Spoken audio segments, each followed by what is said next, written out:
day, viewers. Welcome to TechMag TV News Briefing. I am Stephanie Tuta, and here are your headlines. CCC Vice President's home attacked. State security agents hijacked the burial of Kwekwe violence victim.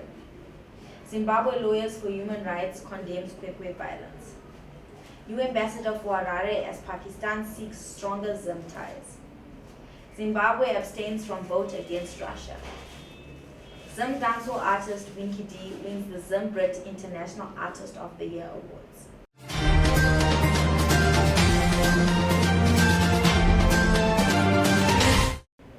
In our top story, the home of the Citizens Coalition for Change Vice President Tendai Biti was attacked last night at his home by alleged ZANU-PF thugs. The party has said that the thugs arrived early hours of this morning armed with machetes, axes and a gun. The VP security was attacked and badly injured with a strike to the head and left for dead. He is currently being treated at Nyatwa Hospital.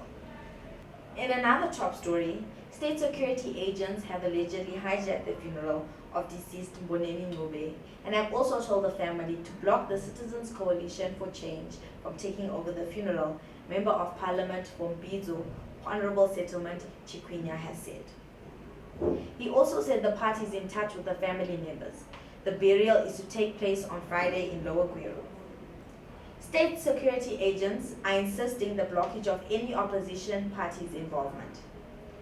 The youths, 11, who are suspected of inciting the violence have all been arrested and have been linked to the ZANU-PF party and were allegedly camped at the house of the former Minister of State Security, Owen Moyo.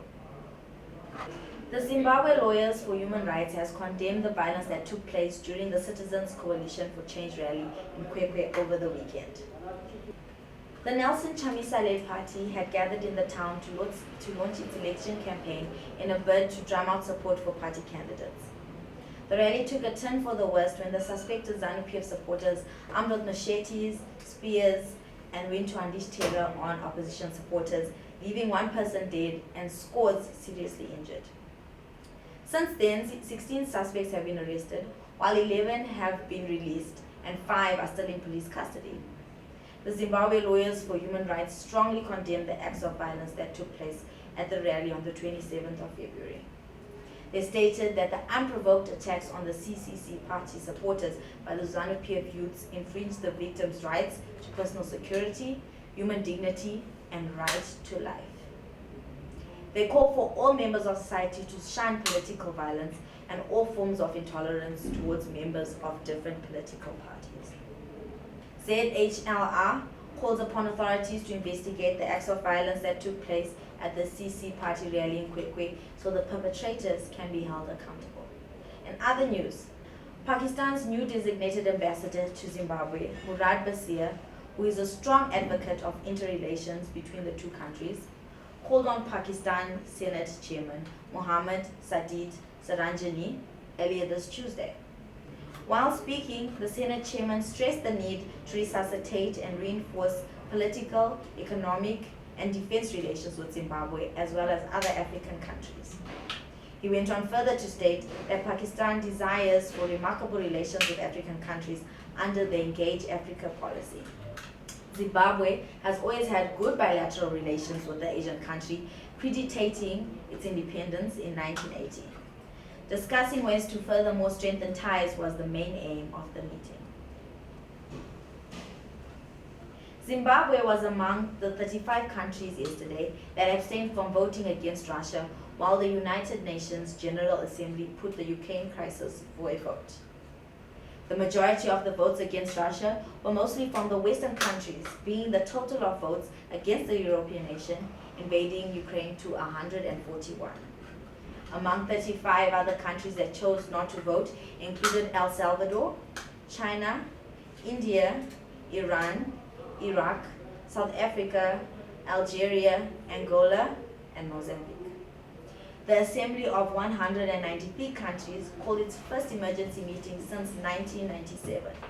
Although the resolutions are not legally binding, the vote yesterday reflected division over the Russia takeover of its neighboring country. To the horror of the countries which loudly condemn the Russian-initiated military operation in Ukraine, 5 other countries came out guns blazing in support of President Vladimir Putin.